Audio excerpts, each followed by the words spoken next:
We are going to look at the common questions I got over my years in teaching from first year teachers or teachers new into the profession. Okay, knowing these, it's a scary time, heading into the classroom for the first time. So hopefully some of these questions and my answers to them will help put your mind at ease. So the first common question I get from new teachers is, should I tell students in my class that I'm new to teaching? I think so. I think I'm very much on be genuine with the students and they know you for who you are. I understand as well if you are having a few concerns. You might feel that you're not there yet in the teaching game and the students are going to expose you. And truthfully, they probably will. But that's going to happen. It's better that you be upfront with it and grow together than them finding out later on and think that you've, misplayed them or worked on their truth. In saying that, if you're not comfortable, don't answer the question. Don't say anything. I went to teaching when I was 23. As I said, looked really young, so it was hard for me to hide it, so I was just up front. And then I told myself I'm going to make mistakes. The students are going to know more than me to start with, but you learn and you grow as it happens. Question number 2, how do I know teaching is for me? Maybe it's not, maybe I'm not cut out for teaching. The question and the truth is, you're not going to know to start with. It's hard to tell anything when you start straight away. If you're going to be good, if you enjoy it. And teaching is hard. Teaching these days is getting harder and harder. But in saying that, as I've said many times before, it's a well worthwhile career. So just hang in there, give it a go. Don't just the first hurdle give up and say, "I'll pack it in." It's going to be, especially your first year or two, it's going to be tough. But at the same time, if you have tried and you're struggling and you see no light at the end of the tunnel, maybe teaching's not for you. Swap out, go somewhere different.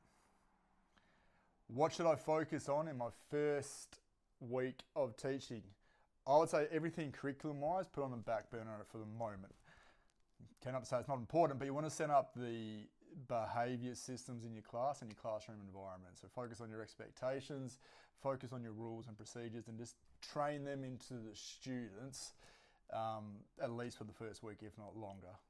Okay, the quicker you get the routines, expectations, and rules consistent in your classroom, the quicker you're going to have your behaviour set up, your management system, then that's when the information can really your teaching can step up to the plate. Are seating plans essential? I think so.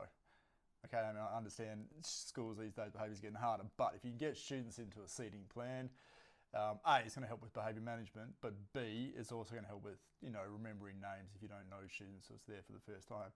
Now, you don't have to move all class at once. I would don't line all the class up at the front of the room and then put them into seating plans. Just move them individually. When the lesson starts, see students aren't working, just move here and here and here, or separate them where you can. Then over time, you can start to see who works well together and who's sort of more disruptive.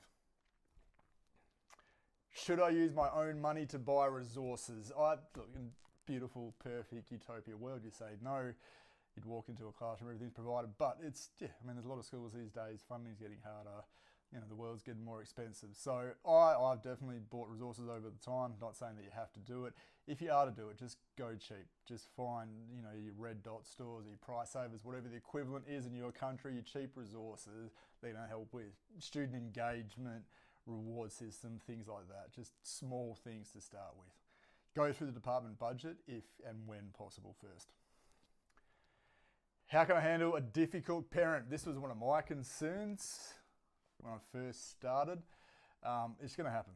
There's going to be difficult parents and you're going to feel the first few times you do it, they're going to feel like you're maybe not qualified, to handle the situation. But the way you get around this is have a script written out or a few dot points. So this is the situation of the behaviour.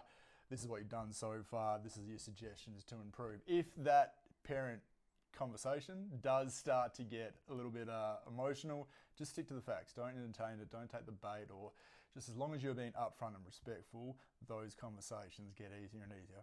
Trust me. How do I gain students' attention before starting a lesson?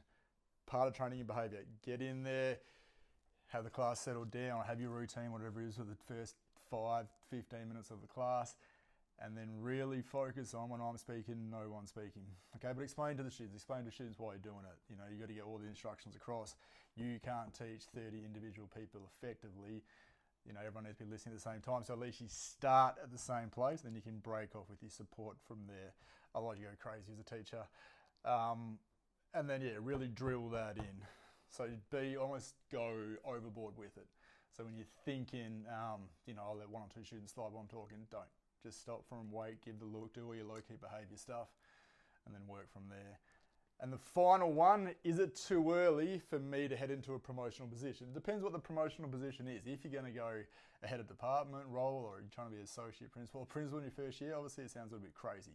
Now, you might be at a very small school or a school in a remote area, that might be required of you. Okay, so I mean, depending on your situation, I personally would use the first year just to focus on your classroom environment, getting set up and not becoming too overwhelmed. Okay, year coordinator positions are a good little promotion to start with. You get into a pastoral care side of things, get to work with students in a different light, work with some different staff members. In saying that, I went for my level 3 classroom teacher in my 4th year of teaching, but I did that early on in my career because I knew that's what I wanted. I wanted to, be seen as a good teacher in the classroom. So before I even started teaching, I had stuff lined up evidence-wise, and I knew it was my plan of attack for that. So if you are going to go early for those promotional positions, make sure you think it out, strategize, and don't try to overwhelm yourself.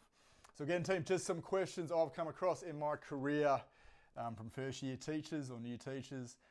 Hopefully you can take something away from it and it helps out a bit.